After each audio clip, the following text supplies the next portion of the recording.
ఇక్కడ వామ్ ఆర్గంజా శారీస్ అండి. అంతా కూడా బనారసి వీవింగ్ అయితే వస్తుంది. జరీ స్ట్రైప్స్ వస్తాయి అనమాట all over sari. So highlight ఏంటి అంటే మనకి contrast colour bandhani shibori design వస్తుంది. ఇదంతా జరీ వీవింగ్ స్ట్రైప్స్ వస్తాయి.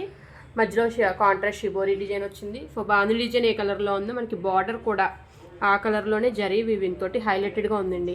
మధ్యలో అంతా థ్రెడ్ స్ట్రైప్స్ వచ్చాయి, సీక్వెన్స్ బార్డర్ వచ్చింది. సో నెక్స్ట్ పళ్ళు పాటుకు వచ్చేసరికి ఇదనమాట. రిచ్ స్ట్రైప్స్ అయితే ఉన్నాయి, అన్నీ కూడా గ్రాండ్ స్ట్రైప్స్ ఉన్నాయి. పళ్ళుకి టజిల్స్ కూడా ఉన్నాయన్నమాట. సో బ్లౌజ్ మాత్రం మనకు కాంట్రాస్ట్ ఇవ్వడం జరిగింది. బాందిని డిజైన్ బార్డర్ కలర్ ఏ కలర్లో ఉందో ఆ కలర్లో. సో ఇదైతే నేను చూపించేది ఇక్కడ మనకి బ్లూకి గ్రీన్ కలర్ మ్యాచింగ్ అనమాట. సో ఇదంతా కూడా బ్లౌజ్ పార్ట్. ఇందులో 4 కలర్స్ అయితే అవైలబుల్గా ఉన్నాయండి. మీకు ఏ కలర్ నచ్చినా మీరు వాట్సాప్లో అయితే బుక్ చేసుకోవచ్చు. సో బాటిల్ గ్రీన్కి ఎల్లో కలర్ బార్డర్ వచ్చింది. సో నెక్స్ట్ బ్లూకి పింక్ కలర్ షేడ్ వచ్చింది. సో ఫైనల్గా రాయల్ బ్లూకి స్కై బ్లూ కలర్ బార్డర్ వచ్చింది. టోటల్ 4 కలర్స్ అవైలబుల్గా ఉన్నాయి.